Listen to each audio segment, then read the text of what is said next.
I want to talk about the fact that Serena Williams, who just recently announced a while ago, maybe like let's say a month ago, announced that she had lost weight with this photo. And here we are a month later, and she's gone on Good Morning America to tell the world that she's now lost it with GLP-1s. The next day, Roe ads start coming in all up and down my Instagram, my Facebook feed, and there are Roe ads, and Roe is a type of GLP-1.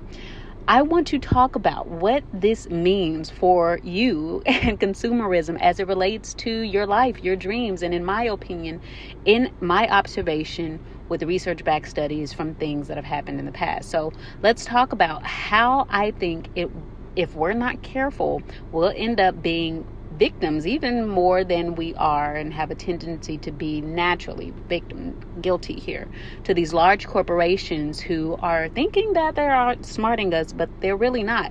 And I mean that they're feeding into our emotions and thinking that they've been and the things that they've been marketing to us for a long time. But if we realize what's happening and gain some more awareness of what's going on, then we're able to have more control over ourselves.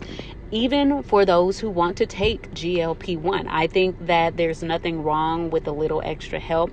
I think that there are people who live in a world, one being myself, who really didn't have the education around what it means to lose weight, how to lose weight. I just knew that I wanted to lose weight. And I lived and kind of still live in a food desert, but I don't mind going out 30 minutes for a drive, but a person can't do that every single night. Not to mention, I had to teach myself to get out of my own way and get out of my habits, most importantly, which is really a really hard thing to do, especially if it's, someone who's like a single mom or parent working a 9-to-5 who has to commute a long time to and from work every day. Like that it's a little bit harder. It's harder, and I can't speak to that, right? And so I feel like I like to view myself as privileged in certain ways, not in a lot of ways, right? There's still other privileges that I can never attain to, colorism, being one of them, having a lighter skin tone or whatever the case may be, like those kinds of privileges. But I still like to see myself as privileged. And I think that we have the privilege to be able to change our lives around us if we give ourselves that power and take it back and step away from the marketing and the constant brainwashing that really takes us away from our self-worth. And the ultimate topic of this conversation, which is even, I have learned that now as it relates to your dreams, that if you're not careful and you're sitting up here worried about your weight, worried about money, worried about losing the weight too much, and you're spending your money as much as, and we're spending our money, and I'm not even going to say your, right? But let's say this is how the elite succeed ultimately, right? They have us sitting up here thinking about our weight, marketing our weight on a device that was marketed to us to begin with. This device, also oftentimes holds a lot of people's self-worth from the brand that they have in it, from the ideas that they hold within it, from within the apps, and what is being fed to us on the algorithm, validating our sense of self, validating our thoughts, right? And so now here they're marketing, us to have us worried about our weight, worried about losing weight, and spending so much as $600 a month on losing weight. That's more than what I know a lot of us can afford.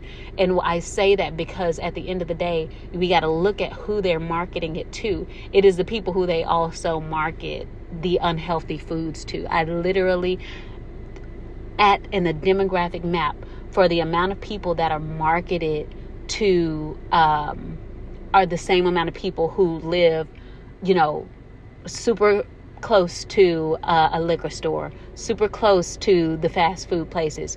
I mean, I'm from the south side of Dallas, and I know that for a fact there is not nearly as much healthy food options in the south part of Dallas as there is in the north part of Dallas. And you better believe that the ads are running more in the south side of Dallas than they are in the north side of Dallas. And that can go for every city that this is the case in, because in a lot of cases, the people who live in a north side of Dallas kind of area, in an elite area, they have the education historically, generationally, to have, and the means, the financial means, one, to either be able to afford such a thing, or have the education and the resources around them to be able to not have to rely on such a thing as GLP-1s. And so if we're not careful, then we don't have energy, right? We're giving all of this energy, all of our money, right? Let's say for those who, because I saw a lady who commented that she pays $600 a month for GLP-1s. That amount of money invested over time, literally in a stock, would amount to so much more for her than to lose the weight, because losing the weight is not a guarantee of good health, right? We also, I'm not even going to get into whatever the side effects could be of this thing, but I'm just going to say that if we're not careful, then we don't have the energy to dream for a better society. We don't have the money to invest in better communities. We don't have money to invest in our own dreams because we've let what other people think and have told us is bad to take the front seat. And it's just another distraction in a place where for our energy to go when it should be going to more productive things. And history has shown that this is exactly what the elites want. The revolt of the elite is how we have this consumerism mindset that started in the 80s, the 50s, 60s, 70s. They were cool. They were coasting.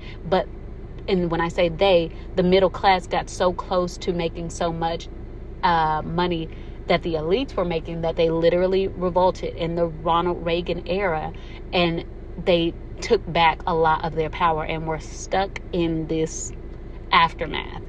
And we have to wake up. And they want to take our time, take our money, and make us feel less worthy so we can dream to be in their space, in their world, and have things like that they have. Don't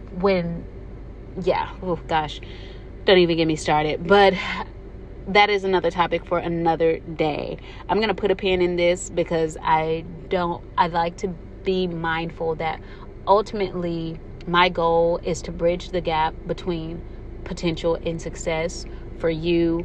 If you are an ambitious person, if you feel like you can do more in the world and you're a fellow dreamer and you have, things that you want to create, but you haven't been able to do it, I'm here to be that bridge, because I have had to build that bridge myself, from struggling with anxiety, struggling with even things like taking control over my life in terms of weight in a healthy way, because I've done it in an unhealthy way before, from the, you name it, all kinds of unhealthy ways. And so, that's what I, am aiming to do here. And in my next video, if you want to know more about how you can take the next steps and from being a struggling small creator in any form, that's creating online, creating in person, creating revenue, creating happiness and joy in your life. If you want to go from that and you're wondering why it matters for your dreams, then definitely check out this next video, because validation versus consistency is one of the main things, and it's very important that you compound over time in order to achieve those goals. Okay, gotta go. Bye. Until next time.